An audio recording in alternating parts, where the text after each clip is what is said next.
அதுதான் தானியேலுடைய ஜெபம். நான் 7 காரியங்களை உங்களுக்கு சொல்லுவேன் என்று நான் சொன்னேன். ஆண்டவர் அதிலிருந்து கற்றுக் கொடுத்த காரியம், முதலாவது, தானியேல் கிரமமான ஒரு ஜெப வாழ்க்கை செய்தார். தினமும் 3 வேளை தவறாமல் ஜெபம் பண்ணினார். நமக்கும் ஒரு கிரமமான ஜெப வாழ்க்கை இருக்க வேண்டும். சும்மா தேவை வரும்போது மாத்திரம் ஜெபிப்பது அல்ல. ஒரு பிரச்சனை வரும்போது மாத்திரம் ஜெபிக்கிறவளா இருக்கக்கூடாது. ஆனா தினமும் ஒரு டிசிப்ளின்டு பிரேயர் லைஃப் நமக்கு அவசியம்.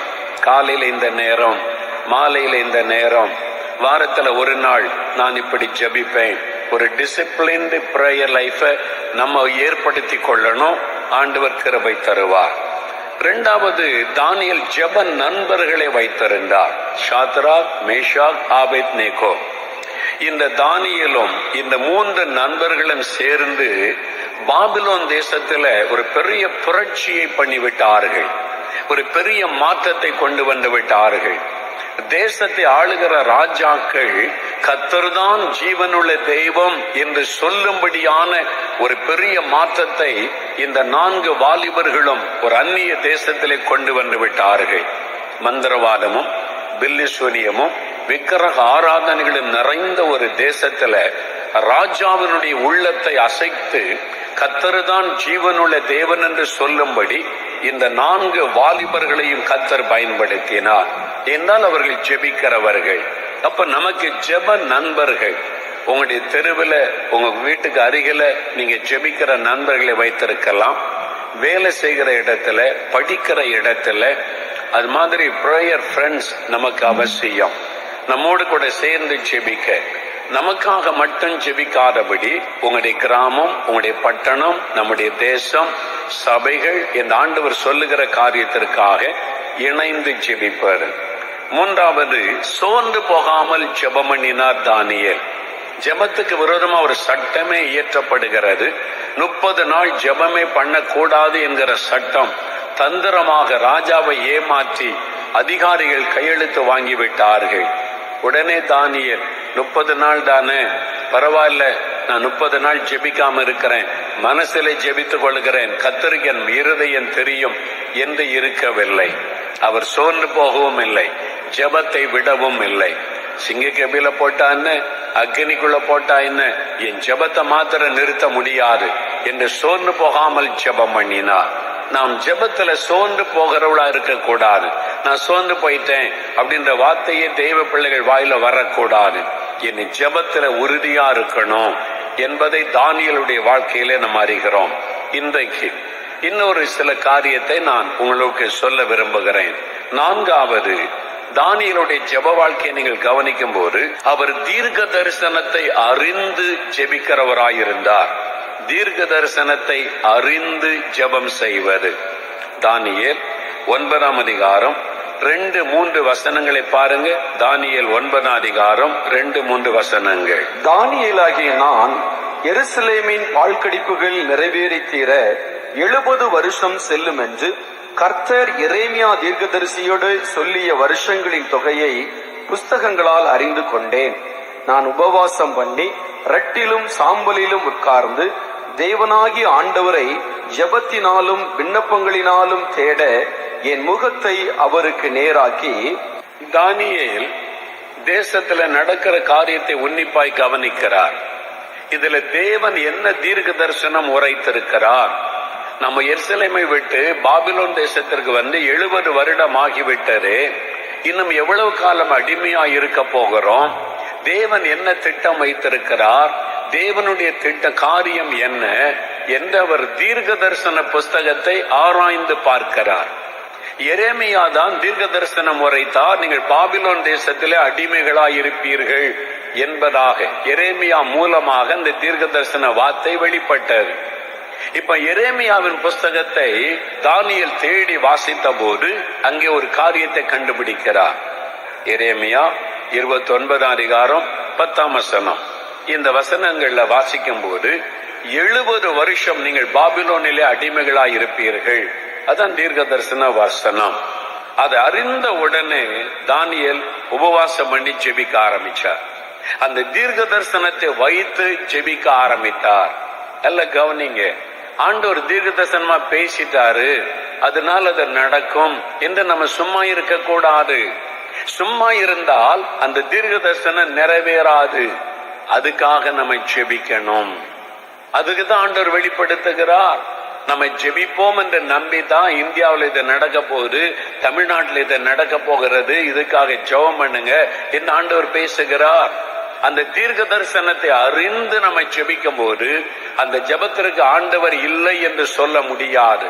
என்னால் அவருடைய வார்த்தையின்படியும் அவர் வெளிப்படுத்தினபடியும் நாம் ஜெபிக்கிறபடியினால் அது அப்படியே நிறைவேறுவதை பார்க்க முடியும். தானியேல் தீர்க்க தரிசனத்தை அறிந்த உடனே உபவாசம் பண்ணி ஜெபிக்க ஆரம்பித்தார் என்று இந்த அதிகாரத்திலே பார்க்கிறோம். அந்த ஜெபத்தின் முடிவில் தான் ஆண்டவர் வந்து பேசி அந்த ஜெபத்திற்கு பதில் கொடுக்கிறதை நம்ம வாசிக்கிறோம். இப்ப இந்தியாவை குறித்து ஆண்டவர் என்ன வெளிப்படுத்தி இருக்கிறார்? தீர்க்க தரிசனமாக நீங்க அதை பார்க்கணும். கர்த்தர் என்ன சொல்லி இருக்கிறார்? வரப்போகிற மாற்றம், வரப்போகிற எழுப்புதல், என்னென்ன ஆண்டவர் செய்ய போகிறார், தீமையான காரியம், நன்மையான காரியம், அது குறித்து அறிந்து அதுக்காக ஜெபிக்கணும். இரண்டுமே சொல்ல, ஒரு பக்கம் ஒரு பெரிய அறுவடை உண்டாகும் இந்த வருஷம், திரள் கூட்ட மக்கள் ரட்சிக்கப்படுவாங்க. இன்னொரு பக்கத்துல சாத்தானை மிக பலமா யுத்தம் பண்ணி சேதத்தை உண்டாக்குவான் என்று. அப்ப ரெண்டுக்குமே நம்ம ஜெபிக்கணும்.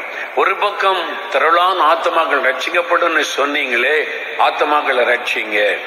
இன்னொரு பக்கத்துல தேசத்துல தீவனை உண்டாக சாத்தான் பலமா எழும்புவான், அவனை நீங்க எழும்பி அடக்கி போடுங்க. அப்ப நான் அதற்கு விரோதமாய் ஜெபிக்கிற ஆண்டவரே, அந்த தீர்க்க தரிசனத்தை சொல்லி ஜெபிப்பாரு. தமிழ்நாட்டை குறித்து ஆண்டவர் பேசி இருக்கிறார். இந்த 9 மாத காலம் பயங்கரமான தீமைகள் எந்தெந்த ஏரியாவில் வரும், எந்தெந்த பகுதியில தாக்கங்களை பிசாசு உண்டாக்குவான் ஆண்டவர் வெளிப்படுத்தி இருக்கிறார். அதை சொல்லி நம்ம ஜெபிக்கணும். அதன் பிறகு வரப்போகிற சாத்தானுக்கு கொடுக்கப்பட்ட வேலை முடிவடைகிறது. அதுக்கப்புறம் எழும்பி நீங்க சாத்தானை எப்படி துரத்தணும் அதெல்லாம் ஆண்டவர் சொல்லி இருக்கிறார். அந்த தீர்க்க தரிசனத்தை உள்வாங்கி கொண்டு அதை அறிந்து அதை வைத்து ஜெபம் செய்வது, அப்ப அது ரொம்ப அவசியமான ஒரு காரியம். பாருங்க, தானியேல் தீர்க்க தரிசனத்தை அறிந்து ஜெபிக்கிறதை நம்ம பார்க்கிறோம். அப்ப அதை நம்ம கவனிக்கணும். என்ன ஆண்டவர் பேசினார்? தீர்க்க தரிசனமா நிறைய கர்த்தர் பேசிக்கிட்டே இருக்கிறார். சும்மா கேட்டுட்டு ரசிச்சுட்டு ஆண்டவர் இப்படி சொல்லி இருக்கிறான்னு போக கூடாது. அதை வைத்து ஜெபிக்கணும். ஜெபத்துல அதை கொண்டு வரணும். உன்னுடைய ஜெபக்குழுவில சொல்லி ஜெபிக்கணும். கர்த்தர் இப்படி பேசி இருக்கிறார், நம்ம ஜெபம் பண்ணுவோம். இப்படி தீர்க்க தரிசனம் வெளிப்பட்டு இருக்கிறது, அதற்காக ஜெபம் பண்ணுவோம். கர்த்தர் இப்படி சொல்லி இருக்கிறார், அதை வைத்து ஜெபம் பண்ணுவோம். ஆண்டவரே, நாங்க அதுக்காக ஜெபிக்கிறோம் என்ற அந்த தீர்க்க தரிசனத்தை சொல்லி ஜெபம் செய்வது. நிறைய பேரை நான் பார்த்திருக்கிறேன், ஊழியக்காட்ட போய் ஜெபிச்சு கர்த்தர் இப்படி பேசினார், அப்படி பேசினார், தீர்க்க தரிசனம் எல்லாம் எழுதி எங்கிட்ட கொடுத்துருக்குறாங்க. அதை வச்சிருப்பாங்க, சிலர் ஃப்ரேம் போட்டு வச்சிருப்பாங்க. நான் பார்த்திருக்கிறேன். எங்களை குறித்து சொல்லப்பட்ட தீர்க்க தரிசனம் ஃப்ரேம் பண்ணி வச்சிருப்பாங்க, ஃபைல்ல வச்சிருப்பாங்க. சில வீடுகள் போன காமிப்பாங்க, இந்த ஊழியக்காரர் மூலமா கர்த்தர் பேசினது பாத்தீங்களா அப்படின்ட்டு. அதை வாஸ்து பார்த்தா இன்னைக்கு அவங்களோட ஆண்டவர் ஊழியத்துல பயன்படுத்துவேன், அவங்க மூலம் ஆத்மா ரட்சிக்கப்படும், அதெல்லாம் ஆண்டவர் சொல்லி இருப்பார். ஆனா ஒண்ணுமே நடந்திருக்காது. அவங்க சும்மா அதை வச்சுக்கிட்டு கர்த்தர் பேசினார்னு சந்தோஷப்பட்டு இருக்கிறாங்க. அப்ப இதெல்லாம் ஏன் நிறைவேறல? ஆண்டவர் சொன்ன மாதிரி நடக்கலையே உங்க வாழ்க்கையில அப்படின்னு கேட்டா, ஆண்டவர் சொல்லி இருக்கிறாரு, அதுவே எங்களுக்கு சந்தோஷம். ஏன் நடக்கல? அதை வைத்து அவங்க ஜெபம் பண்ணல. ஆண்டவர் இப்படி சொல்லி இருக்கிறீங்களே, அது எங்க வாழ்க்கையில நடக்கணும், எங்க குடும்பத்துல நடக்கணும், இந்த வாக்குத்தத்தத்தை நிறைவேற்றும், நீ சொன்ன காரியத்தை நிறைவேற்றும். அப்படி சொல்லி ஜெபிக்கும் போதுதான் அது நிறைவேறும். நிறைய பேர் அப்படி ஜெபிக்காம வெறும் தீர்க்க தரிசனம் சொன்னாங்க, வாக்குத்தத்தம் கொடுத்தாங்க, கர்த்தர் பேசினார், ஒண்ணு நடக்கலையே, நடக்காது. இப்ப தானியேல் தீர்க்க தரிசனத்தை அறிந்த உடனே கர்த்தர் தான் சொல்லி இருக்கிறார்ல, அவர் செய்வார்னு சும்மா இருக்கவில்லை. உடனே உபவாசம் பண்ணி ஜெபிக்க ஆரம்பித்தார். அதனாலதான் தேவனுடைய கட்டளை வெளிப்பட்டது. அப்ப தீர்க்க தரிசனத்தை அறிந்து நம்ம ஜெபிக்கணும், அது அவசியம். ஆண்டவர் என்ன தீர்க்க தரிசனமாய் வெளிப்படுத்தி இருக்கிறார் அதை அறிந்து ஜெபிப்பாரு. தானியேல் அப்படிப்பட்ட ஒரு ஜெப பழக்கம் உள்ளவராயிருந்தார். நாமும் அப்படி ஜெபிக்கணும். 5வதாக தானியேலுடைய ஜெப வாழ்க்கையை நீங்க கவனிச்சா, தானியேல் 9ஆம் அதிகாரம் 3ஆம் வசனம் வாசிங்க. நான் உபவாசம் பண்ணி ரட்டிலும் சாம்பலிலும் உட்கார்ந்து தேவனாகிய ஆண்டவரை ஜெபத்தினாலும் விண்ணப்பங்களினாலும் தேட என் முகத்தை அவருக்கு நேராக்கி, நான் உபவாசம் பண்ணி, தானியேல் உபவாசித்து ஜெபிக்கிற ஒரு பழக்கம் உடையவராயிருந்தார். உபவாசம் பண்ணி ஜெபம் செய்வது. நல்ல கவனிங்க, உபவாச ஜெபம் ரொம்ப அவசியம். சிலர் சொல்லுவாங்க அதெல்லாம் அவசியமே இல்லை, உபவாச ஜெபம் அவசியம் இல்லை அப்படின்னு போதிக்கிற ஆட்கள் கூட இருக்கிறாங்க. இப்ப அவசியம் கிடையாதுன்னு சொல்லி. ஆனா தானியேல் உபவாசம் பண்ணி ஜெபித்திருக்கிறார். இயேசுவே சொல்லி இருக்கிறார் பாருங்க, மத்தேயு 9:29 வாசிக்கும் போது, இவ்வகையான பிசாசு, ஒரு பிசாசை சீஷர்களால துரத்த முடியல, இயேசு துரத்தி விட்டார். அவங்க வந்து கேட்டாங்க, எங்களால ஏன் துரத்த முடியல? நீங்க எங்களுக்கு அதிகாரம் கொடுத்தீங்க தானே, நீங்க பிசாசை துரத்துங்க அப்படின்னு சொன்னீங்களே, நாங்க துரத்தி பார்த்து அவர் போக மாட்டேங்குதே, என்ன செய்யறது? அப்ப இயேசு சொல்றாரு, ஆவிகளுக்கு ஆவி வித்தியாசம் உண்டு. இந்த மாதிரி ஆவிகள் ரொம்ப ஸ்ட்ராங்கா அது வேர் கொண்டு விட்டது. இந்த மாதிரி ஆவிகளை துரத்தணுமானா உபவாசத்தினாலும் ஜபத்தினாலுமே அன்றி வேறொன்றினாலும் போகாது. அந்த ஆவி போயிட்டு அது போயிட்டு, இது ஏன் போக மாட்டேங்குது? இது உபவாசத்துலதான் போகும். ஒவ்வொரு ஆவிகளுடைய கிரியைகள் வித்தியாசம். ஒவ்வொரு ஆவிகள் ஒரு ஆளுக்குள்ள குடிகொண்டிருக்கிற விதம் வித்தியாசம். அந்த காலங்கள் வித்தியாசம். அதனால சில ஆவிகள் உபவாச ஜபத்துல தான் அது போகும். ஏன் நம்ம 3 நாள் உபவாசம் பண்ணி ஜெபிக்கிறோம்? சாதாரணமா ஜெபிச்சு ஆண்டவர் கேட்க மாட்டாரா? கேளுங்கள் கொடுக்கப்படும் சொல்லி இருக்கிறாரு. என் நாமத்தினால் எதை கேட்டேன்னு சொல்லுவேன்னு சொல்லி இருக்கிறாரு. சும்மா கேட்க வேண்டியதானே? எதுக்கு உபவாசம் பண்ணி ஜெபிக்கணும்? நாம் ஜெபிப்பது ஒரு தேசத்தினுடைய விடுதலைக்காக, இங்கு கிரியை செய்கிற பொல்லாத ஆவியின் கிரியைகள் அழிக்கப்படுவதற்காக, சாத்தானுடைய தந்திரங்கள் அழிக்கப்படுவதற்காக. அதற்கு உபவாச ஜெபம் அவசியம். அப்போ உபவாசித்து நம்ம ஜெபிக்கணும். தானியேல் பாருங்க, உபவாசம் பண்ணி ரட்டிலும் சாம்பலிலும் உட்கார்ந்து, அந்த நாட்கள்ல அப்படி ஒரு பழக்கம் இருந்தது. ரட்டிலும் சாம்பலிலும் சொன்னா சாம்பலை தூவி அதுக்கு மேல உட்கார்ந்துருப்பாங்க. சாம்பலை தலைக்கு மேல எல்லாம் போட்டு அப்படியே ஜெபம் பண்ணுவாங்களாம். அது தங்களை சிறுமைப்படுத்தி தாழ்த்துவதற்கு அடையாளம். ரட்டு என்பது என்னன்னு சொன்னா, சாக்குல உடை தைத்து போட்டு கொள்ளுவது. சாக்கு, அந்த சாக்குல ட்ரெஸ் தச்சு போட்டா எப்படி இருக்கு? ரொம்ப கம்ஃபர்டா இருக்குமா? சாக்குல ட்ரெஸ் தச்சு போட்டா எப்படி இருக்கும்? அவ்வளவுதான், குத்திக்கிட்டே இருக்கும். அது மாதிரி ஒரு அன்கம்ஃபர்டபுளா இருக்கும், தூங்க முடியாது. அப்படி தங்களை வருத்தி கொண்டு சாம்பல்ல உட்கார்ந்து தங்களை தாழ்த்துவதற்கு அடையாளமாய் உபவாசம் பண்ணி செபிப்பது. தானியேல் அப்படிதான். பிரதம மந்திரியா இருந்தவர் சாம்பல்ல உட்கார்ந்து இருக்கிறார், ரட்டு உடுத்தி கொண்டார், வந்து ஜெபிக்கிறதே நம்ம பார்க்கிறோம். அமர் மொர்தெகாய் எப்படி ஜெபிக்கிறார்? மொர்தெகாய் எஸ்தரின் புஸ்தகத்துல பார்க்கிறோம். அப்போ உபவாச ஜெபம் உங்க வாழ்க்கையை யோசித்து பாருங்க. வருஷத்துல ஒரு முறை இப்படி 3 நாள் உபவாச ஜெபம் வந்து ஜெபிக்கிறீங்க. உங்களுடைய சர்ச்சில் உபவாச ஜெபம்னா வர்றீங்க. 12 மணி நேரம் உபவாச ஜெபம்னா வர்றீங்க. அது கூடி ஜெபிக்கிற உபவாச ஜெபம். What about your personal fasting prayer? உங்களுடைய தனிப்பட்ட உபவாச ஜெபத்தை குறித்து என்ன? நீங்க உபவாச நாள் உபவாசித்து வாரத்துல ஒரு நாள் ஜெபிப்பதற்காக ஒதுக்கி இருக்கிறீங்களா? உங்களுக்கு ஃபாஸ்டிங் டே அப்படின்னு ஒண்ணு வச்சிருக்கிறீங்களா? வாரத்துல ஒரு நாள் உபவாசம் பண்ணி ஜெபிக்கிற பழக்கம் உங்களுக்கு இருக்குதா? யோசித்து பாருங்க. எத்தனை பேர் வாரத்துல ஒரு நாள் தவறாமல் உபவாசித்து ஜெபிக்கிறேன், எனக்கு ஒரு உபவாச நாள் இருக்கிறது அப்படி சொல்றவங்க மட்டும் கை வைத்துங்க பார்ப்போம்.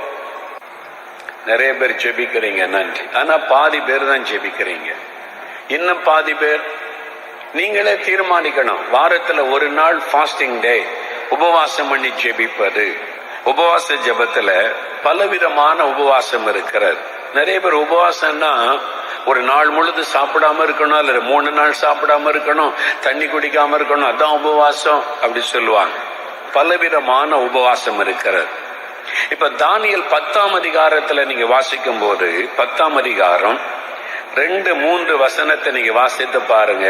அங்க தானியேல் ஒரு உபவாசம் பண்ணுகிறார். 9ஆம் அதிகாரத்துல அவர் பண்ணின உபவாசம் வேற. 10ஆம் அதிகாரத்தில் அவர் பண்ணுகிற உபவாசம் வேற. 21 நாள் உபவாசிக்கிறார். எப்படி உபவாசித்தாராம்? வாசிங்க.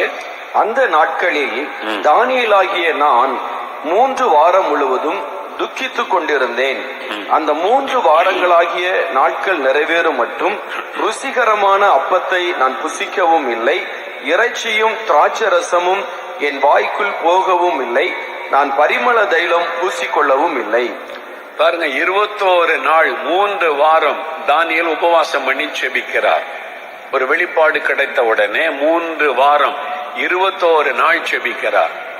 என்ன மாதிரி உபவாசம் இருக்கிறார் பாருங்க. ருசியான சாப்பாடு நான் சாப்பிடல. அந்த 3 வாரமும் ருசியான சாப்பிடல. இறைச்சி நான் வெஜிடேரியன் எடுத்துக்கொள்ளல. பரிமள தைலம் பூசிக்கொள்ளல. தானியேல் பாருங்க, அப்ப அந்த காலத்துல பரிமள தைலம் என்பது சென்று போடுறாங்கல்ல, வாசனை திரவியம். அந்த காலத்துல அதுதான்.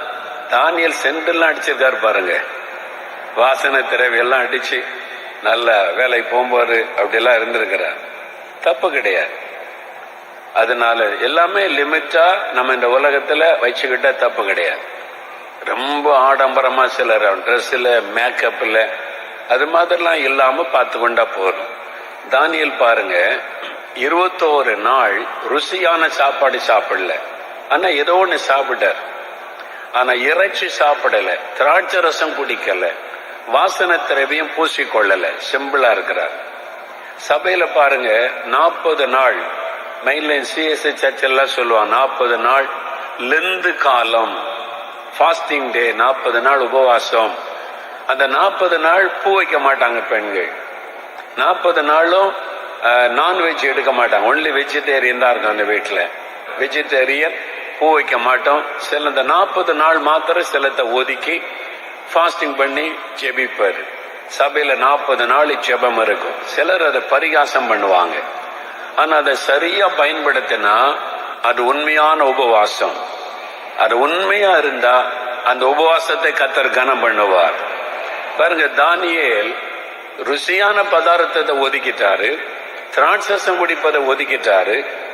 இப்போ பரிமள தைலம் பூசிக்கொள்வதை ஒதுக்கிட்டார். இது பார்ஷியல் ஃபாஸ்டிங் அப்படின்னு அர்த்தம். பகுதியாக உபவாசிப்பாரு. உங்களுக்கு என்ன முடியுமோ, ஏன்னா அவர் பொறுப்புல இருக்கிறார், பிரதம மந்திரியா இருக்கிறார். 21 நாள் எல்லாத்தையும் விட்டுட்டு அவர் ஜெபத்தில் இருக்க போறாருன்னா ராஜாவுக்கு பிரச்சனை ஆயிரும், அவருடைய வேலைக்கு பிரச்சனை ஆயிரும். அதனால என்ன முடியுமோ அந்த சூழ்நிலைக்கு ஏற்றபடி சில காரியத்தை தியாகம் பண்ணி நீங்கள் ஜெபிப்பதை தேவன் அங்கீகரிக்கிறார். அல்லேலூயா சொல்லுங்க. அதனால அது பார்ஷியல் ஃபாஸ்டிங். ஒரு முழுமையான ஃபாஸ்டிங் அப்படின்னு நீங்க எடுத்துக்கொண்டீங்கன்னா, எஸ்தர் 4ஆம் அதிகாரம் 16ஆம் வசனத்துல எஸ்தர் சொல்லுகிறாள், 3 நாள் எனக்காக உபவாசம் பண்ணுங்க, நானும் என் தாதிமாரும் புசியாமலும் குடியாமலும் உபவாசம் பண்ணுவோம். சாப்பிட மாட்டோம், தண்ணியும் குடிக்க மாட்டோம். உணவையும் ஒதுக்கி தண்ணீரையும் ஒதுக்கி உபவாசிப்பது. இது ஒரு பூரணமான ஒரு உபவாசம். 3 நாள் தண்ணியும் குடிக்கிறதில்ல, சாப்பிட்றதில்ல, வீட்டில் உட்கார்ந்து ஜெபிச்சுக்கிட்டே இருப்பாரு. எஸ்தர் அப்படிதான் உபவாசம் பண்ணினாள் என்று பார்க்கிறோம். நல்லா கவனிங்க. நம்ம 3 நாள் உபவாசம் பண்றோம். ஆனா காஃபி, டீ எல்லாம் கொடுக்கப்படுகிறது, தண்ணீர் குடிச்சு கொள்ள சொல்றோம். ஏன் என்று சொன்னா, நம்ம சத்தம் போட்டு ஜெபிக்கிறோம், ஆர்ப்பரிக்கிறோம், எக்ஸாஸ்ட் ஆயிரும். அப்ப தண்ணி நம்முடைய உடம்புக்கு அவசியம். நம்ம அது மாதிரி சத்தம் போட்டு ஜெபிக்கிறதுனால, இதையே தனியா அவங்க வீட்டுல ஜெபிக்கிறீங்க, ஒரு 3 நாள் உபவாசம்னா நீங்க தண்ணி குடிக்காம இருக்க முடியும். சாப்பிடாமலும் தண்ணீர் குடிக்காமலும் 3 நாள் வரைக்கும் உபவாசிக்க முடியும். நம்முடைய சரீரம் தாங்கும். 3 நாள் தான், அதுக்கு மேல தண்ணி குடிக்காம இருக்க கூடாது.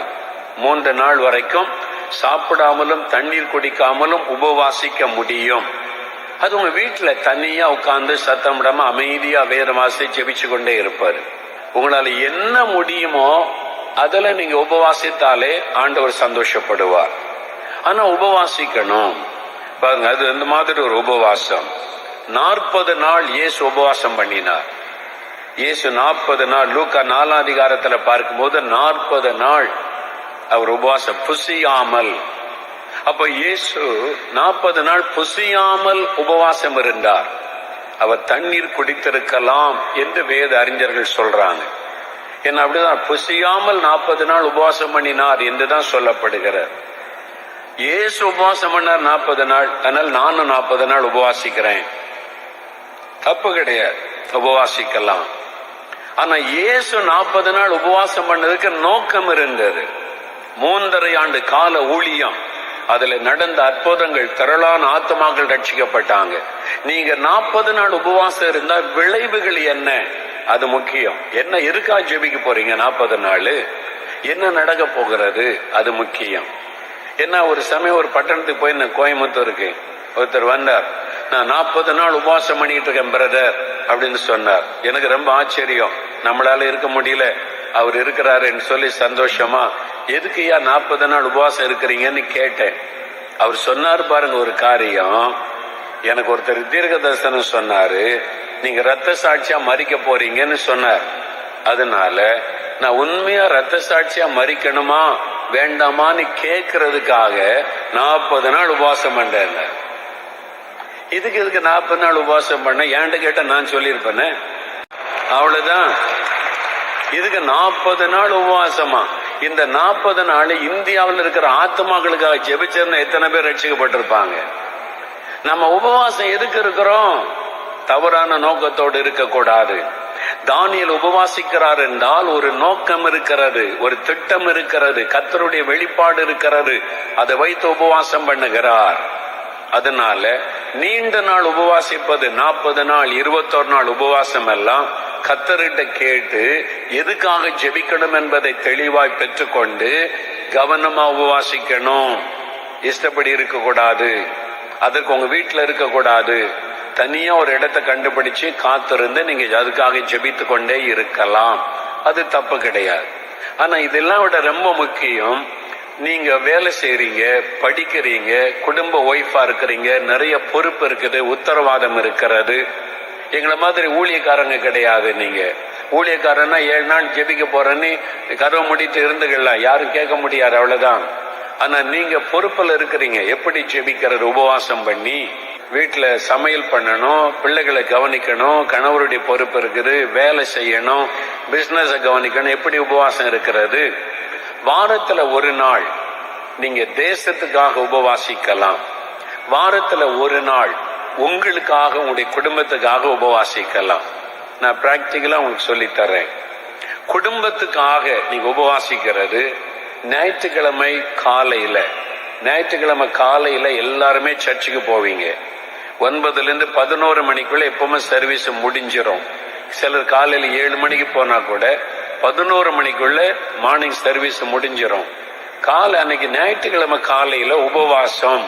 உங்க பிள்ளைகளுக்கு கூட சொல்லுங்க, குட்டி பிள்ளையா இருந்தா கூட சொல்ல, இன்னைக்கு ஃபாஸ்டிங், காலையில சாப்பாடு கிடையாது அப்படின்னு. உங்களை விட பிள்ளைங்க ரொம்ப உற்சாகமாயிரும். ஓ, சாப்பாடு தரலையா, ரோஸ் ஸ்தோத்திரம்.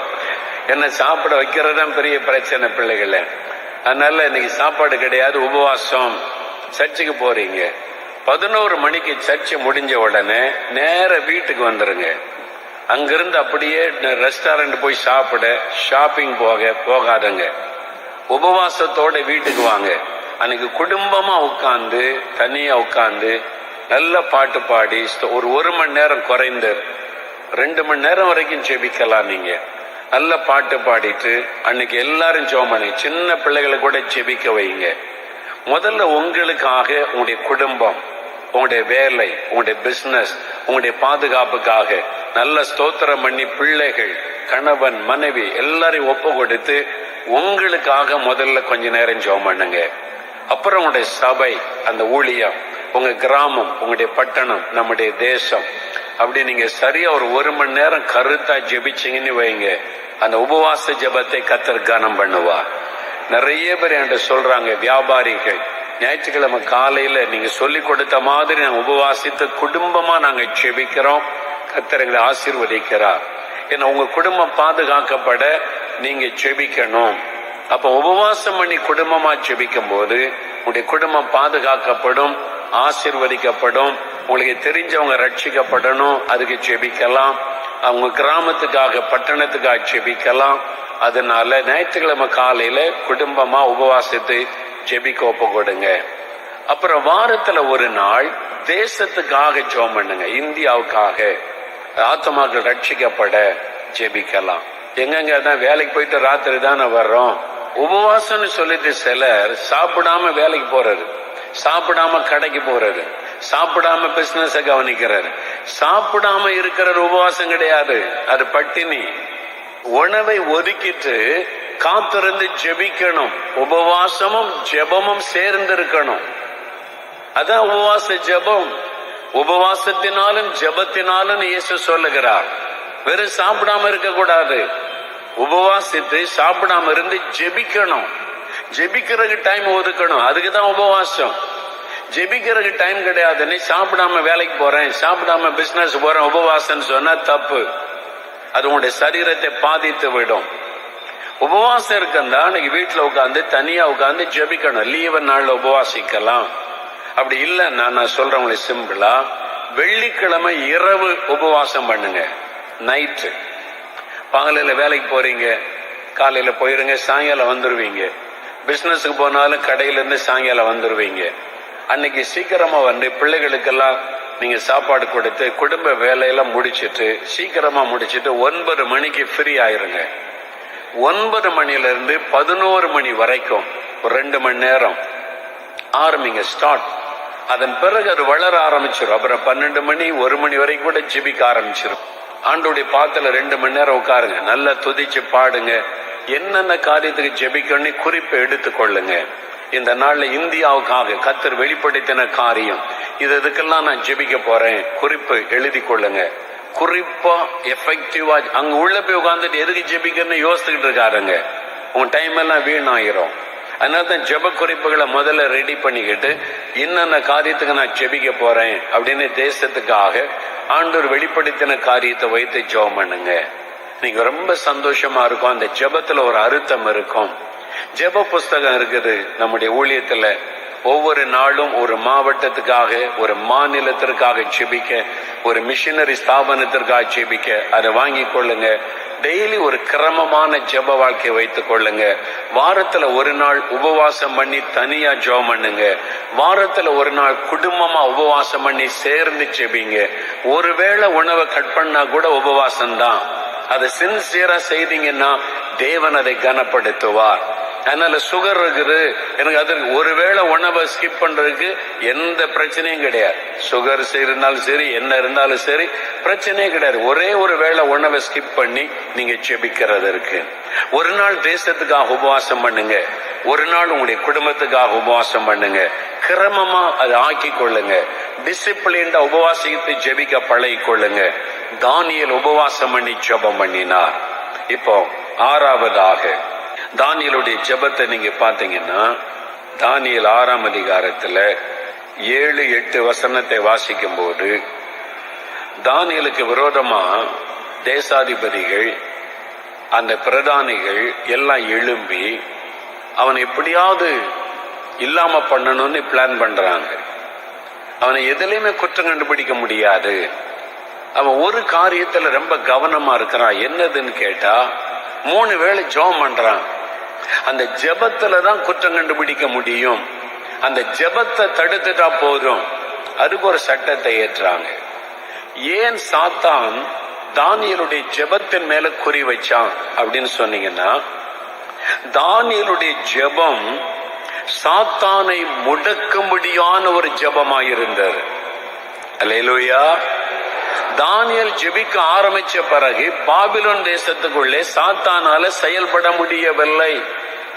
அதுவும் அரண்மனைக்குள்ளே ராஜாவை அவனால செயல்படுத்த முடியவில்லை.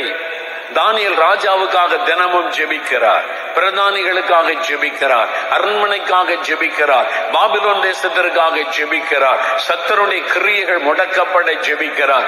தானியேல் ஜெபிக்க ஜெபிக்க ஜெபிக்க அரண்மனைக்குள்ளே மாற்றம், தேசத்திலே மாற்றம், சாத்தானுடைய கிரியைகள் முடக்கப்பட்டு விட்டது. இப்ப சாத்தானால் பாபிலோன் தேசத்திலே செயல்பட முடியவில்லை. அப்ப சாத்தான் பார்க்கிறான், தானியேலுடைய ஜெபத்தை தடுத்தால்தான் நாம் இந்த தேசத்திலே செயல்பட முடியும். அப்ப தானியேலுடைய ஜெபத்தை தடுக்கும்படியான ஒரு சட்டத்தை கொண்டு வரும்படி பிரதானிகளை சாத்தான் தூண்டி எழுப்புகிறான். அதுவும் 30 நாள் ஜெபிக்காம இருந்தா போதும். சாத்தான் என்ன நினைக்கிறான், 30 நாள் அவன் ஜெபத்தை தடுத்தா போதும், நாங்க அரண்மனை பிடிச்சிருவோம், நாங்க இந்த தேசத்தை எங்க கைக்குள்ள கொண்டு வந்து விடுவோம் என்று. தானியேலுடைய ஜெபம் சாத்தானை முடக்குகிற ஜெபம். அல்லேலூயா சொல்லுங்க, அல்லேலூயா. அப்ப நீங்க பண்ணுகிற ஜெபம் உங்க கிராமத்துல, உங்க பட்டணத்துல, நீங்க படிக்கிற இடத்துல, நீங்க வேலை செய்கிற இடத்துல சாத்தானை செயல்பட விடக்கூடாது. அல்லேலூயா. அந்த மாதிரி ஜெபம் பண்ணணும். அதுதான் ஆண்டவர் சொன்னார், நீங்க ஜெபிச்சா பிசாசுடைய வல்லமை முடக்கப்படும். நீங்க ஜெபம் பண்ணினால் பலவான் கட்டப்படுவான். நீங்க ஜெபம் பண்ணினால் சாத்தானுடைய கிரியைகள் அழிக்கப்படும். நீங்க ஜெபித்தால் பிசாசு வைத்திருக்கிற திட்டம் அபத்தமாகும். ஆண்டவர் வாக்கு கொடுத்திருக்கிறார். அந்த மாதிரி ஜெபம் நம்ம செய்யணும். ஆனா சிலர் உப்பு செப்பில்லாத ஜெபம் பண்ணுவான். இப்படியே உட்கார்ந்துட்டு தோத்துறோம் தோத்துறோம் தோத்துறோம். என்ன ஜெபம் இது? எங்க கற்றுக்கிட்டாங்க இதெல்லாம்? சும்மா இவங்களே உருவாக்கி கொண்டது. அப்படியே உட்கார்ந்துட்டு தோத்துறோம் கர்த்தாவே ஸ்தோத்திரம், தூங்கி தூங்கி விழுந்துகிட்டு அப்புறம் ஒரு ஜெபம். என்ன ஜெபம்? உப்பு செப்பு இல்லாத, ஒரு அர்த்தம் இல்லாத, வல்லமை இல்லாத ஜெபம். தானியேல் ஜெபிச்ச உடனே பாருங்க சாத்தான் முடக்கப்படுகிறார். அப்போஸ்தலர்கள் 4 அதிகாரத்துல ஜெபிக்கிறாங்க, அந்த இடம் அசைந்தது. அல்லேலூயா சொல்லுங்க. நீங்க ஜெபிச்சிருக்கணும், ஆவில நிரம்பி தனி ஜெபத்துல கூட அப்படி இருக்கணும், குடும்ப ஜெபத்துல அப்படி இருக்கணும். ஆண்டவரே நான் ஜெபிக்கிறேன், நீர் சொன்ன வார்த்தையின்படி தமிழ்நாட்டில் கிரியேச்சுகிற பொருளாத இந்த ஆவிகள் இயேசுவின் நாமத்தில் கட்டப்பட்டு போவதாக. உம்முடைய ரத்தத்தை தெளிக்கிறேன், அவைகள் இயேசுவின் நாமத்தில் முடக்கப்படுவதாக. பொருளாத சாத்தானுடைய தந்திரங்களை நான் கட்டுகிறேன் இயேசுவின் நாமத்தில். உம்முடைய ரத்தத்தை தெளித்து ஜெபிக்கிறேன். இந்த கிராமத்தில் பிசாசனுடைய கிரியைகள் செயல்பட நான் விட முடியாது. அவைகள் இயேசுவின் நாமத்தில் கட்டப்படுவதாக. எங்க கிராமத்தில் பிசாசுக்கு நான் இடம் கொடுக்க முடியாது. அந்த வல்லமைகள் கட்டப்படட்டும், அந்த ஆவிகள் கட்டப்படட்டும். ஒரு வைராக்கியமா ஜெபிக்கணும். ஆமென் சொல்லுங்க, அல்லேலூயா சொல்லுங்க. உப்பு ஜெபமில்லாத ஒரு ஜெபம். இந்த மாதிரி ஜெபத்தெல்லாம் கேட்டா அப்படியே உட்கார்ந்துட்டு தூங்கிக்கிட்டு பிசாசு பாப்பான், நல்லா தூங்கு, உன் ஜெபத்தினால எனக்கு ஒரு டிஸ்டர்பன்ஸும் இல்லப்பா, பண்ணிட்டு போ. நம்முடைய ஜெபம் சாத்தான பாதிக்கணும். நம்முடைய ஜெபம் நரகத்தை பாதிக்கணும். அல்லேலூயா சொல்லுங்க. அந்த மாதிரி ஜெபிக்கணும். தானியேலுடைய ஜெபம் சாத்தானுடைய வல்லமையை முடக்கி விட்டாரு. பிசாசனுடைய கிரியைகளை செயல்படாமல் முடக்கி விட்டாரு. நம்ம இன்னைக்கு பண்ணிருக்கிற ஜெபம் எல்லாம் தேசத்துல, இந்தியாவில் சாத்தான் வைத்திருந்த திட்டங்கள் முடக்கப்பட்டு விட்டது. நான் விசுவாசிக்கிறேன். அல்லேலூயா. நீங்க அப்படி ஜெபிக்கணும். ஸ்டூடெண்ட்ஸ் இருந்தீங்கன்னா எங்க காலேஜில் பொருளாத சாத்தானை செயல்பட நான் விட மாட்டேன். வாலிபர்களை வஞ்சிக்கிற ஆவிகள் கட்டப்படட்டும் இயேசுவின் நாமத்தில். இச்சையின் ஆவிகள், போதை வஸ்துகளை கொண்டு வருகிற ஆவிகள் நான் நிர்மூலம் பண்ணு. அப்படி வைராக்கியமா ஜெபிக்கணும். சாத்தானுடைய தந்திரங்களை முடக்கிறணும். அந்த மாதிரி ஜெபம் பண்ணணும். ஆமென். தானியேல் அப்படி ஜெபிச்சார். அதனால்தான் பவுல் சொல்லுகிறார் ரோமர் 15:32, நான் ஜெபத்திலே போராடுகிறதை போல நீங்களும் போராடும்படி வேண்டிக் கொள்கிறேன். உங்கள்கிட்ட சேர்ந்து போராடுங்க, யுத்த ஜெபம் பண்ணுங்க, வித்தியாசமா ஜெபம் பண்ணுங்க, யுத்த ஜெபம் பண்ணுங்க. அப்ப அமைதியா ஜெபிக்க கூடாதா? ஜெபிக்கலாம். விதவிதமான ஜெபம் இருக்கு.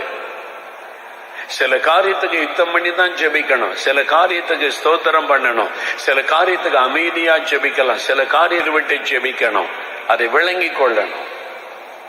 அதனால உங்களுடைய ஜெபம் சாத்தானை முடக்குகிறதா இருக்கணும். ஆமென். நீங்க சரியா ஜெபிச்சீங்கன்னா உங்க தெருவில், உங்க கிராமத்துல, உங்க பட்டணத்துல விக்கிரக ஆவிகளால செயல்படவே முடியாது. அல்லேலூயா சொல்லுங்க, அல்லேலூயா சொல்லுங்க. அப்படி ஜெபம் பண்ணுவீங்களா? நீங்க இங்க இருந்து பண்ற ஜெபத்துல உங்க ஊர்ல இருக்கிற ஆவி முடக்கப்பட்டுறணும். அல்லேலூயா சொல்லுங்க, அல்லேலூயா. நாங்க ஜெபம் பண்ணோம். அந்த வருஷத்துல ஒரு நாள் குறிப்பிட்ட நேரத்துல அந்த ஆவி வந்து குறி சொல்லுவாங்க. அந்த ஆவி, பயங்கரமான ஆவி வந்து நிற்கும். நாங்க உபவாசம் பண்ணி அந்த பொருளாத ஆவி கட்டப்படட்டும் ஆண்டவரே அப்படின்னு ஜெபிக்கிறோம். இந்த குறி சொல்லுகிற ஆவி செயலற்று போகணும், எங்க ஊர்ல செயல்படக்கூடாது அப்படின்னு ஜெபிக்கிறோம். அடுத்த வருஷம் அந்த நாள் வருது. எல்லாம் வந்திருக்கிறாங்க பல ஊர்கள்ல இருந்து. அவர் குறி சொல்லுக்கு காத்திருக்கிறாங்க. மேல அடிப்பாங்க, அது அடிச்சா அந்த ஆவி இறங்கும். அடிச்சு பாக்குறாங்க, ஆவிய காணும். விடிய காலம் வரைக்கும் அடிக்கிறாங்க, அது வரவே மாட்டேங்குது. கடைசி சொல்ற நம்ம சாமி எங்கேயோ போயிட்டுங்க. அவங்களே சொல்ல சாமி போயிட்டு இல்லை, இப்போ அவங்களே ஒரு தீர்மானத்துக்கு வந்துட்டாங்க, சாமி போயிட்டு அது இல்லை. நம்ம பண்ற ஜபத்துல இடத்தை காலி பண்ணிடும். அல்லேலூயா. அதான் முடக்கிறாரு. அல்லேலூயா சொல்லுங்க, அல்லேலூயா சொல்லுங்க. முடக்கணும் அந்த பொருளாத பிசாசு. உங்க கிராமத்துல செயல்பட விடக்கூடாது, உங்களுடைய பட்டணத்துல செயல்பட விடக்கூடாது. தானியேலை போல வைராக்கியமா ஜெபம் பண்ணணும். தமிழ்நாட்டில் உன்னை செயல்பட விடமாட்டேன் பிசாசு, அப்படி ஜெபிக்கணும் வைராக்கியமா. தானியேலுடைய ஜெபம் சாத்தானை முடக்கி விட்டார், பிசாசை முடக்கி விட்டார். தேசத்துல அவனால செயல்படவே முடியல. உங்க ஜெபம் அப்படி இருக்கணும். ஆமென். நாசரேத்துக்கு அந்த பக்கம் ஒரு ஊர் இருக்கு, ஒரு கிராமம். சில வருஷத்துக்கு முன்னால் அங்க கூட்டிட்டு போயிருந்தேன். அவங்க சொன்னாங்க, பிரதர் இந்த ஊர்ல எப்படி சர்ச் வந்து தெரியுமா? நாங்க எப்படின்னு கேட்டேன். இதெல்லாம் இந்துக்கள் உள்ள கிராமம், கிறிஸ்தவங்களே கிடையாது. ஒரு காலத்துல இங்க ஒரு ஸ்கூல் இருந்துச்சு. அந்த ஸ்கூல்ல வேலை செய்ய ஒரு டீச்சர், அவர் கிறிஸ்தவர், வாடகைக்கு ஒரு வீடு எடுத்து அந்த ஊர்ல தங்கி இருந்தார். அவர் ஒருத்தர் தான் அந்த ஊர்ல கிறிஸ்தவர். அதுவும் வெளியூர்காரரு வேலைக்காக வந்து டீச்சர் தங்கி இருக்கிறார். அந்த தினமும் ராத்திரில அந்த குடும்பமா பாட்டு பாடி குடும்ப ஜெபம் செய்வாங்க. தினமும் ராத்திரில அவங்க கதவு மூடியெல்லாம், இந்துக்கள் நம்ம இந்த ஊர்ல வந்திருக்கிறோம், நம்ம ஆண்டு விட்டு ஜெபிப்போன்னு சொல்லி அவங்க கதவை மூடிட்டு வீட்டுக்கு பாட்டு பாடி குடும்பமா டெய்லி ஜெபம் பண்ணுவாங்க, நல்ல ஆண்டோடைய பிரசன்னத்தோட கூட. வருஷத்துல ஒரு முறை அங்க அந்த கொடை அப்படின்னு சொல்லி, அப்பதான் அந்த ஆவி அந்த சாமியாடி மேல வரும். ஒரு வீடு வீடா போய் குறி சொல்லுவார். எங்க ஊர்லயும் அப்படிதான், வீடு வீடா வந்து குறி சொல்லுவாங்க அந்த சாமியாடி வந்து. அந்த பழக்கம் இப்போ கிராமங்கள்ல இருக்குது. அந்த கிராமத்துல ஊரே திரண்டு வந்திருக்குது, வெளியூர்ல இருந்தெல்லாம் வந்திருக்கிறாங்க. அந்த குறிப்பிட்ட நாள் செவ்வாய்க்கிழமை தான் அது இருக்கும். அப்ப ராத்திரில என்ன பண்றாங்க, அந்த கொடை நடந்துகிட்டு இருக்கு, ஊரெல்லாம் விளக்கு போட்டிருக்குது. அப்ப அந்த சாமியாடி மேல அந்த ஆவி வந்தோடனே ஒவ்வொரு வீடா போய் குறி சொல்லுவோம். அப்படி ஆடிக்கிட்டு வரும்போது இந்த கிறிஸ்தவ குடும்பத்தார் பார்த்தாங்க, அது அவங்க விழா, அவங்க சாமி கொடை, நம்ம வீட்டுக்குள்ள பண்ணி கருவை மூடிட்டு வீட்டுக்குள்ள இருக்கிறாங்க அவங்க. இந்த சாமி ஆடிக்கிட்டே வந்தவர் அந்த வீட்டுக்கு வந்த உடனே நின்றுச்சு. அது தாண்டி கொட்டு அடிச்சு ஊரே நிறைய கேக்குது, ஏன் சாமி போக மாட்டேங்குதுன்னு கேட்டா, அது சொல்லி என்னால போக முடியல, இந்த வீட்டுக்குள்ள இருந்து ஒரு வெளிச்சம் வருது, என்னால போக முடியல.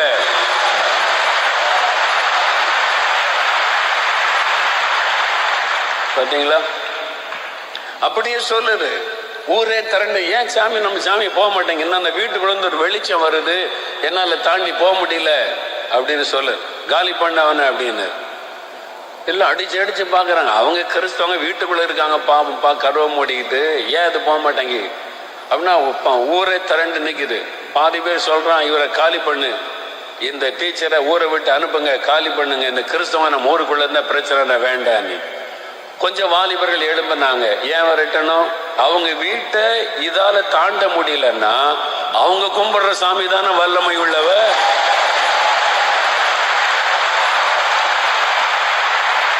அல்லேலூயா. கொஞ்சம் பேர், பாதி பேர் அப்படி எழுப்பிட்டாங்க வாலிபர்கள். அல்லேலூயா. இனிமே தமிழ்நாடு முழுதும் வாலிபர்கள் அப்படிதான் எழும்ப போறாங்க.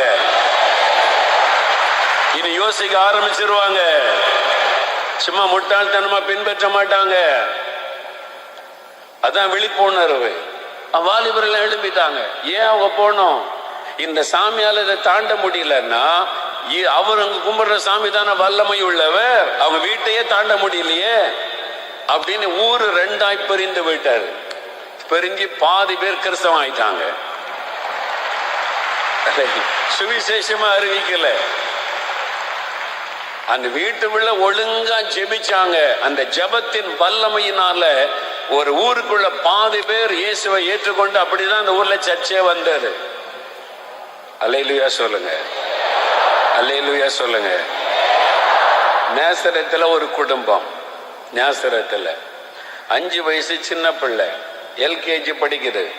அவங்க பக்கா இந்து குடும்பத்தை சார்ந்தவங்க. ஒரு பெண் அந்த இதை தெய்வத்தை வணங்குறவங்க. அந்த பாட்டி மேல அந்த ஆவி வரும், அவங்க குறி சொல்லுவாங்க. 5 வயசு பிள்ளை ஸ்கூலுக்கு போச்சா, இயேசுவை பத்தி சொன்னாங்களா, அது கேட்டு கேட்டு கேட்டு இயேசுவை நோக்கி ஜெபிக்க ஆரம்பிச்சிட்டு 5 வயசு பிள்ளை ஏசாமி ஏசப்பா அப்படின்னு அந்த சின்ன பிள்ளைக்கு என்ன தெரியும், அதுக்கு தெரிஞ்ச அளவுல வீட்டுக்குள்ள ஜெபிக்குது. என்ன அவங்க அறிஞ்சுக்கிட்ட அந்த பிள்ளை இயேசுதான் நமக்கா மரிச்சாரு உயிர்த்தெழுந்தாருன்னு. ஒரு நாள் இந்த பாட்டிக்குள்ள இந்த ஆவி இறங்கிச்சு பாருங்க, கோபத்தோட இவளை கொல்லு, இவளை கொன்னுற போறேங்கிற. யார பேத்திய பிள்ளைகள் அந்த அவங்க அப்பா மாறுறாங்க. ஏன் என் பிள்ளைய கொல்லணுன்ற அப்படின்னு அந்த ஆவி சொல்லுது. இது ஜெபிக்கிறதுனால என்னால வீட்டுக்குள்ள இருக்க முடியல. 5 வயசு பிள்ளை, பிசாசுக்கு அவ்வளவுதான் வல்லமை. நாசரத்துல உண்மையா நடந்தது. 5 வயசு குழந்தை பார்த்து அந்த ஆவி சொல்லுது, இவளை கொல்லு, இவளை கொன்னுருவேன் அப்படிங்கிற. அந்த பெண் ஆவி உள்ள இறங்கி அந்த பாட்டிக்குள்ள இறங்கி அப்பா அம்மா பயந்துட்டு நம்ம பிள்ளைய கொல்லுவேன்றத எதுக்குன்னு கேட்டா, இது ஜெபிக்கிறதுனால என்னால இருக்க முடியல. 5 வயசு பிள்ளை ஓட ஓட பிசாசு விரட்டிடும். அவ்வளவுதான் சாத்தானுடைய வல்லமை. அவனுடைய காலம் முடிவடைய போகிறது. உங்க வீட்டுல இருக்கிற 3 வயசு குழந்தை விரட்டிடும் பெரிய பிசாச. அல்லேலூயா சொல்லுங்க. அந்த காலம் வந்து விட்டது. 5 வயசு பிள்ளை ஜெபத்தை கண்டு பயப்படுது அந்த பிசாசு. அப்ப அந்த பெற்றோர் யோசிக்க ஆரம்பிச்சாங்க. 5 வயசு சின்ன பிள்ளை அதுக்கு தெரிஞ்ச மாதிரி ஏசப்பான்னு ஜெபம் பண்ணுது. அதனுடைய ஜெபத்துக்கு முன்னால இந்த ஆவியால நிக்க முடியலன்னா என் பிள்ளை கும்பிடுற சாமிதான வல்லமை உள்ளவர். அல்லேலூயா. இதுதான் தமிழ்நாட்டில் நடக்க போகிறது,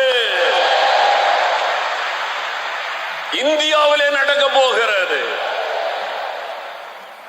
குடும்பமே ரட்சிக்கப்பட்டாங்க. நம்முடைய ஜெபம், நம்முடைய தேவன் அவ்வளவு வல்லமை உள்ளவர். ஜெபத்துல வல்லமை இருக்கணும். சாத்தானை முடக்கி போடணும். ஆமென் சொல்லுங்க. இனிமேல் நீங்க வீட்டுல பண்ற ஜெபத்துல உங்க தெருவில் இருக்கிற அத்தனை பிசாசம் அலறி கொண்டு ஓடணும். உங்க கிராமத்துல இருக்கிற அத்தனை பிசாசம் அலறி கொண்டு ஓடணும். முடக்கப்படணும் பிசாசனுடைய வல்லமைகள். ஒரு தானியேலுடைய ஜெபம், ஒரு தானியேல் சாத்ராக் மேஷாக் ஆபேத்நேகோவுடைய ஜெபம் பாபிலோன் தேசத்தில் இருக்கிற மந்திரவாதங்களை முடக்கி விட்டது.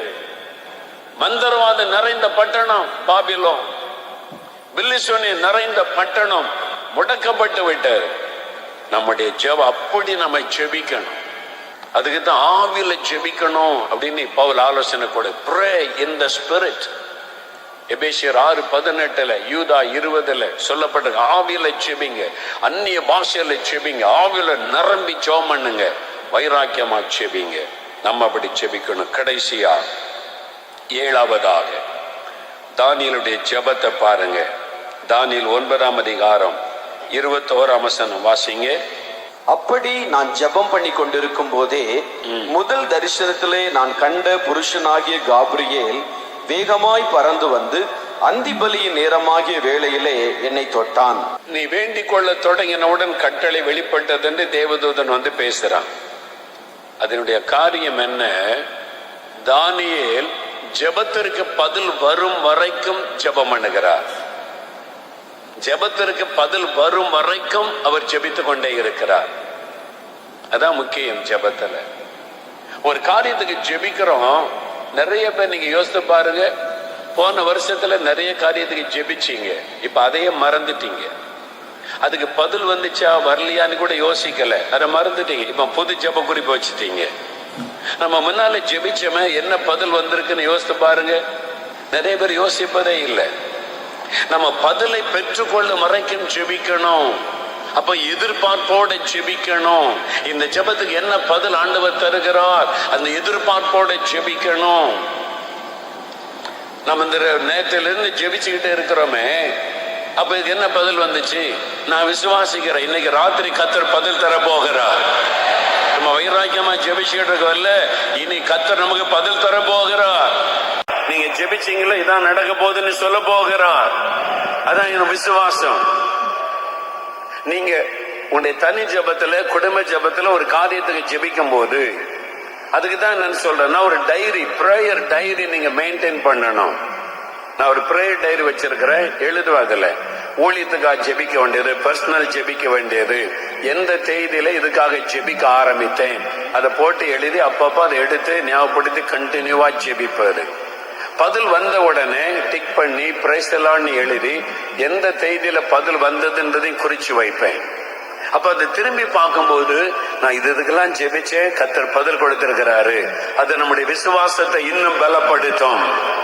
அப்ப எதிர்பார்ப்போடு ஜெபிக்கணும், பதிலை பெற்றுக்கொள்ளும் வரைக்கும் ஜெபிக்கணும். தானியேல் அப்படி ஜெபித்தார். அதனாலதான் 40 வருஷமா நாங்க எழுப்புதலுக்காக ஜெபிக்கிறோம், இன்னும் ஜெபத்தை விடவில்லை, இன்னும் ஜெபிச்சுக்கிட்டே இருக்கிறோம். எழுப்புதலை காணும் வரைக்கும் ஜெபிப்போம். இந்தியர்கள் அனைவரும் ரட்சிக்கப்படும் வரைக்கும் ஜெபத்தை நிறுத்த போவது, தொடர்ந்து ஜெபிப்போம், பெற்றுக்கொள்ளும் வரைக்கும் ஜெபம் செய்வோம். அப்படித்தான் ஒரு சுகத்துக்காக ஜெபிக்கிறீங்க, கடன் பிரச்சனைக்காக ஜெபிக்கிறீங்க, உங்க கணவர் ரட்சிக்கப்படணும், உங்க பெற்றோர் ரட்சிக்கப்படணும், பிள்ளைகள் ரட்சிக்கப்படணும்னு ஜெபிக்கிறீங்க. 4 நாள் ஜெபிச்சுட்டு விட்டுறக்கூடாது, தொடர்ந்து ஜெபிக்கணும், எதிர்பார்ப்போடு ஜெபிக்கணும். ஆண்டவரே ரட்சியும், ஆண்டவரே தொடும், வாக்குத்தத்தத்தை சொல்லி தொடர்ந்து ஜெபிச்சுக்கிட்டே இருக்கணும். அவங்க ரட்சிக்கப்படும் வரைக்கும் ஜெபத்தை விடக்கூடாது, தொடர்ந்து ஜெபிக்கணும். உங்க கிராமத்துக்காக ஜெபிக்கிறீங்க, சபைக்காக ஜெபிக்கிறீங்க, விடக்கூடாது, தொடர்ந்து ஜெபிக்கணும். அந்த மாற்றத்தை காணும் வரைக்கும், எழுப்புதலை காணும் வரைக்கும், ரட்சிப்பு உண்டாகும் வரைக்கும் தொடர்ந்து ஜெபிக்கணும். பெற்றுக்கொள்ளும் வரைக்கும் ஜெபம் செய்வர். தானியேல் அப்படிதான் ஜெபம் பண்ணினார். பாருங்க, 9ஆம் அதிகாரத்தை வீட்டுல போய் வாசித்து பாருங்க. ஒரு நீண்ட ஜெபம் பண்ணுகிறார்.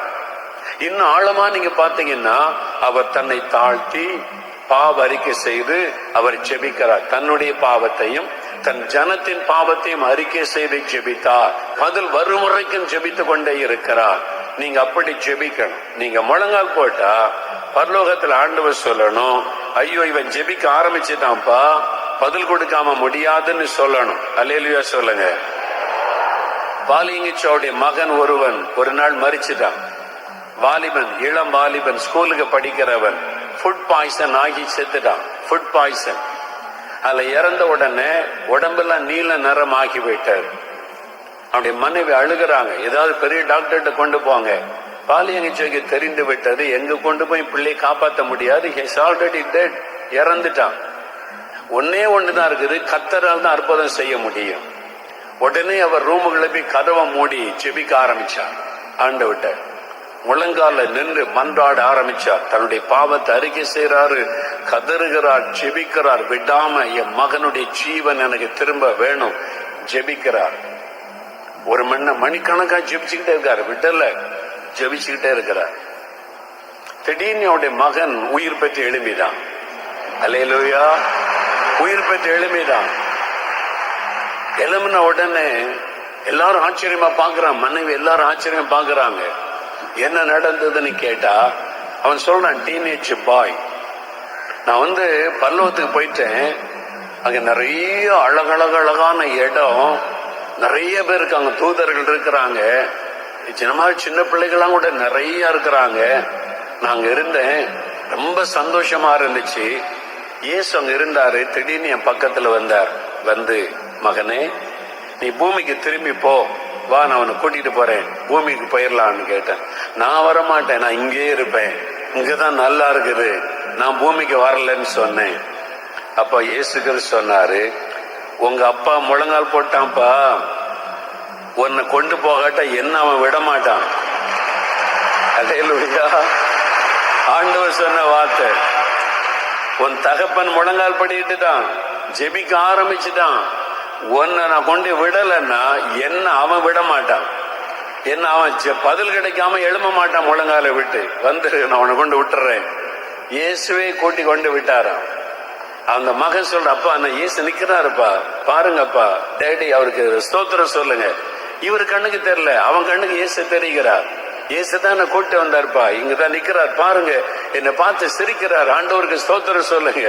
இவருக்கு கண்ணுக்கு தெரியலையா? அப்படியே ஆண்டவருக்கு நன்றி சொன்னாராம். அப்படி வாழ்க்கையில நடந்த சம்பவம் புஸ்தகத்துல இருக்குது, வாசித்து பாருங்க. அப்ப இயேசு சொல்லுகிறார், பால் எங்கச்ச முழங்கால் படிக்கிட்டுட்டா பதில் கொடுக்காம முழங்கால் விட்டு எழும்ப மாட்டாருப்பா. பரலோகமே தெரிந்த ஒரு விஷயம், நம்ம அப்படி ஜெபிக்கணும். அல்லேலூயா சொல்லுங்க. பதிலை பெற்றுக்கொள்ளும், எழுப்புதலை காணும் வரைக்கும் நாங்கள் விட மாட்டோம். கடைசி இந்தியனும் ரட்சிக்கப்படும் வரைக்கும் ஜெபத்தை நிறுத்த மாட்டோம். ஜெபித்து கொண்டே இருப்போம். ஒரு எதிர்பார்ப்போடு ஜெபிப்பார். எலியா ஜெபிக்கிறார் மழைக்காக. ஒரு முறை ஜெபிச்சார், அறிகுறி தோன்றல, மழைக்குறி அடையாளம் தெரியல. இன்னொரு முறை ஜெபிக்கிறேன், இன்னொரு முறை ஜெபிக்கிறேன். 7 முறை ஜெபிச்சாச்சு. இப்ப போய் பாரு, உள்ளங்கையில மேகம் வருகிறாரு. பதிலை பெற்றுக்கொள்ளும் வரைக்கும் திரும்ப திரும்ப திரும்ப திரும்ப அவர் ஜெபம் பண்ணுகிறார். ஜெபத்தை நிறுத்தல, ஒரு முறை ஜெபிச்சுட்டு விடல, தொடர்ந்து ஜெபிக்கிறார். நாமும் ஜெபிக்கணும், பதிலை பெற்றுக்கொள்ளும் வரைக்கும். தானியேலை மாதிரி நான் ஜெபிக்கணும். ஆண்டவரே, எல்லாரும் எழுந்து நில்லுங்க. தானியேலை போல நான் ஜெபிக்கணும். எனக்கு அப்படிப்பட்ட ஒரு ஜெப ஆவி வேணும். தானியேலை போல ஜெபிக்கிறவனா என்னை மாற்றணும் ஆண்டவரே. ஒரு தேசத்துல கிரியை செய்கிற பொல்லாத ஆவிகளை முடக்குகிற ஒரு ஜெபம், சாத்தானை செயலிழக்க பண்ணுகிற ஒரு ஜெபம், பிசாசனுடைய வல்லமைகளை முடக்கி போடுகிற ஒரு ஜெபம், தேசத்தின் சரித்திரத்தை மாற்றுகிற ஒரு ஜெபம், ராஜாக்கள் கூட கர்த்தர் தான் ஜீவனுள்ள தேவன் என்று சொல்ல வைக்கிற ஒரு ஜெபம். அந்த மாதிரி ஒரு ஜெபம் உங்களாலே முடியும். உங்களை கர்த்தரபடி பயன்படுத்த போகிறார். உங்களுடைய ஜெபம் இனிமேல் வித்தியாசமாய் மாற போகிறது. இனிமேல் நீங்கள் தானியேலை போல ஜெபிக்க போறீங்க. உங்களுடைய ஜெபம் சாதிக்க போகிறது. உங்களுடைய ஜெபம் பரலோகத்திலிருந்து பதிலை கொண்டு வர போகிறது. உங்களுடைய ஜெபம் சாத்தானை முடக்க போகிறது. உங்களுடைய ஜெபம் தேசத்திலே மாற்றங்களை கொண்டு வர போகிறது. அப்படிப்பட்ட ஒரு ஜெபம், அப்படிப்பட்ட ஒரு ஜெப ஆவி ஆண்டவர் சொல்லுகிறார். தானியேலை போல ஜெபிக்கிற ஒரு ஜெப ஆவியை என் பிள்ளைகள் மேல நான் ஊற்ற போகிறேன். இப்பொழுது இப்பொழுது இப்பொழுது ஒரு ஜெப ஆவி ஊற்றப்பட போகிறது.